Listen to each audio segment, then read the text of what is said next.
Coucou, bienvenue sur ma chaîne, c'est Coco la Belle, c'est tout moi là. Et je viens de finir de me maquiller. Et j'espère, qu'est-ce que vous dites de mon maquillage, de mon make-up d'aujourd'hui et de ma coiffure, puisque je viens de la réaliser et vous allez, dites-moi ce que vous en pensez, puisque ce sont des dreadlocks, ce sont des locks à l'africaine. Bien, c'est pas le but du sujet.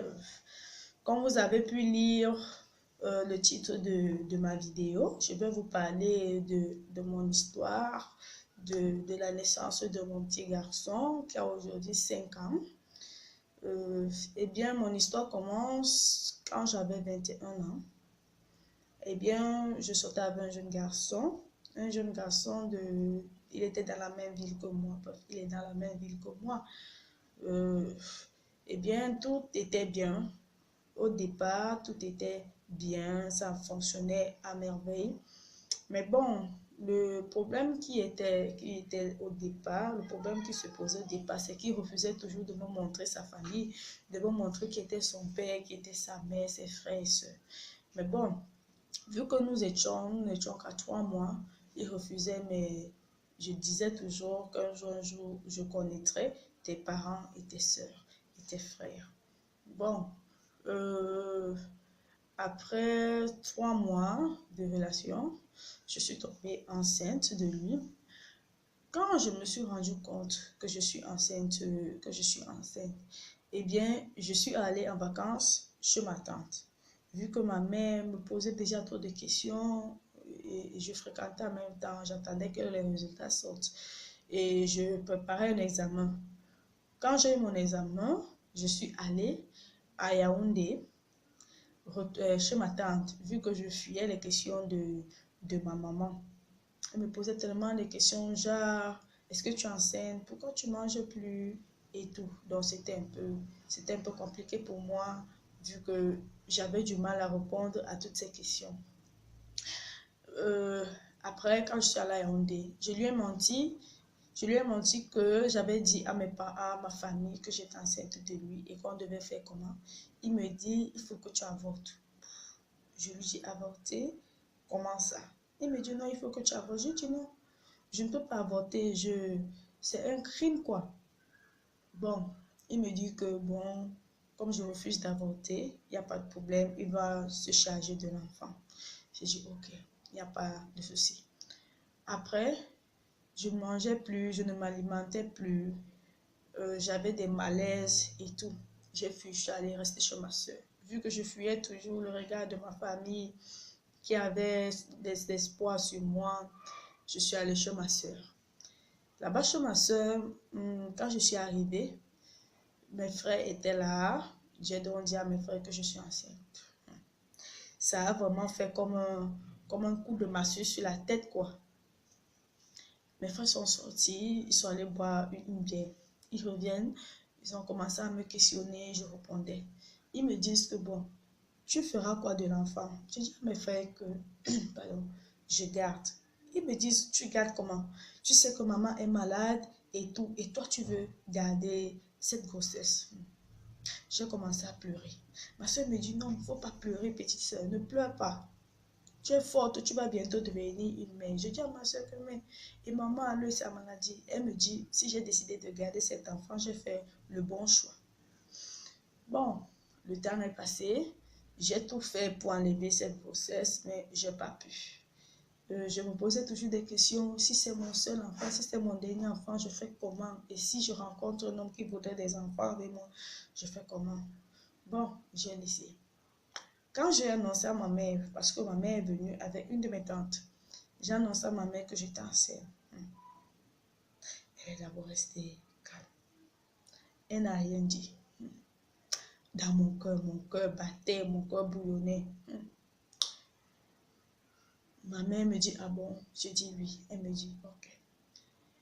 On dort. Quand elle est venue me prendre, nous sommes rentrés chez ma tante. Et en quittant de chez ma tante, je m'étais confiée à une de mes cousines. Et ma cousine a vendu la mèche, vu qu'elle aussi, elle était dans le même cas que moi, elle était enceinte. Bon, Elle m'a pris, nous sommes rentrés chez ma tante. La nuit, elle m'a posé des questions. J'ai répondu, je n'avais plus grand choix que de répondre. J'ai répondu à ces questions. Après, ma tante aussi, j'avais plus que c'est ma tante qui payait mes études. Donc, j'avais du coup peur qu'elle ne me paye plus les études. Mais j'ai été surprise qu'elle continue à me payer mes études. Bon, le gars qui m'avait mis enceinte, je l'appelle pour lui dire que maman voudrait le voir. Il me dit non, il n'y a pas de problème. Il est venu à la maison. Puisque là, nous étions déjà rentrés sur EDA. Il me dit, il n'y a pas de souci, je vais passer le soir. Et moi, je ne savais pas ce qu'il avait en tête. Nous avons d'abord eu à causer quand il arrive à la maison. Il me dit, il faut que tu fasses le test de paternité. Je lui dis, attends un peu. Que je fasse le test de paternité comment? Quand tu montais sur moi, ce n'était pas sucré. Il me dit, mais tu ne connais pas compter ton cycle. Je lui dis que mais tu es malade ou quoi? Ce jour, je t'ai demandé de te protéger. Tu as refusé, donc tu vas assumer. Il ne dit rien. Quand maman vient, il dit à maman carrément, il faut qu'elle fasse le test de paternité. Maman me regarde. Je regarde maman. Quelle honte. Je lui dis, maman dit ok, il n'y a pas de souci. Mais comme tu demandes le test de paternité, j'espère que c'est toi qui payeras le test de paternité. Il dit à maman, il n'y a pas de problème. Il venait régulièrement.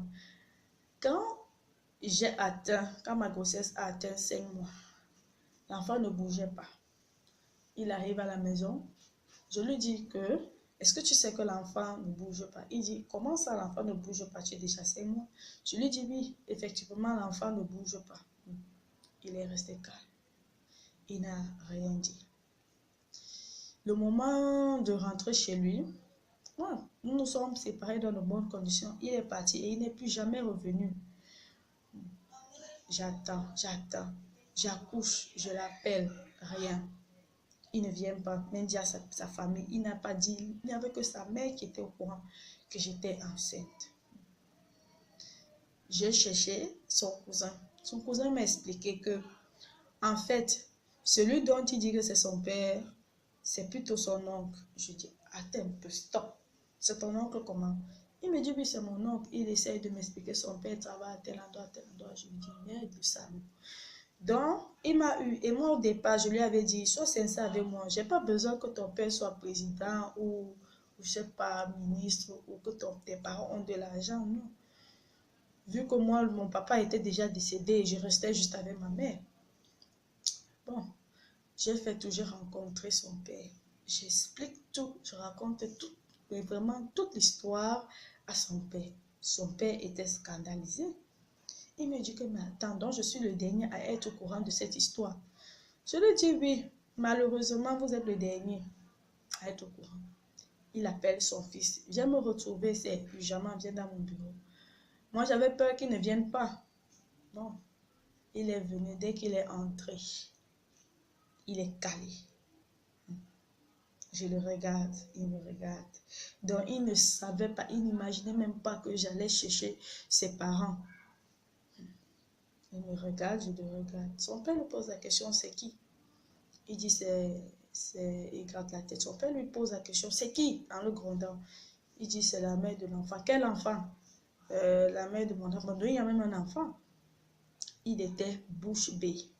Parler l'a dépassé. Il est resté. Son père l'a blâmé. Après, son père lui dit, amène-le à la maison. Il faut qu'il doit voir la mère et tout. Quand je suis arrivée chez eux, je ne vous mens pas les filles.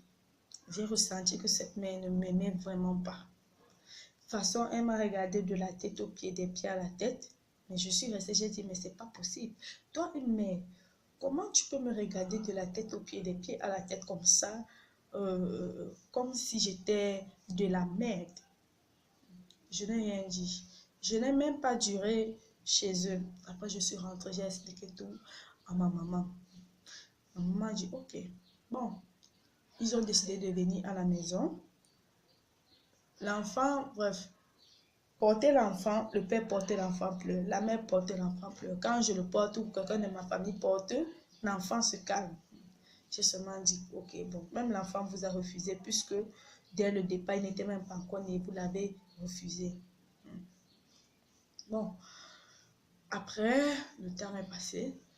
Quand l'enfant a, je crois, il avait déjà 1 an, il fait une crise dans la nuit. À 3 h du matin, une crise d'asthme.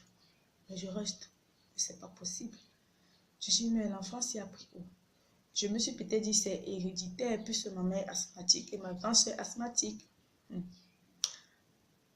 je reste. Mon voisin avait la moto, je pars, je toque chez le voisin. Je dis au voisin, s'il te plaît, est-ce que tu peux m'accompagner à l'hôpital, c'est urgent. Il me dit, malheureusement, ma moto n'est même pas ici. J'ai donné à un ami. Il dit, bon, sois forte, Coco, sois forte, supporte. J'ai supporté. Dès que j'ai seulement vu le jour se lever, bam, je suis partie à l'hôpital avec l'enfant. Et c'est là-bas qu'on a décelé qu'il était asthmatique. Et dit, matin, asthmatique. Il peut m'en sortir. Bon, j'ai prié, j'ai dit, Seigneur, il n'y a que toi. Dans cette histoire, il n'y a que toi qui peux me sauver. Bon.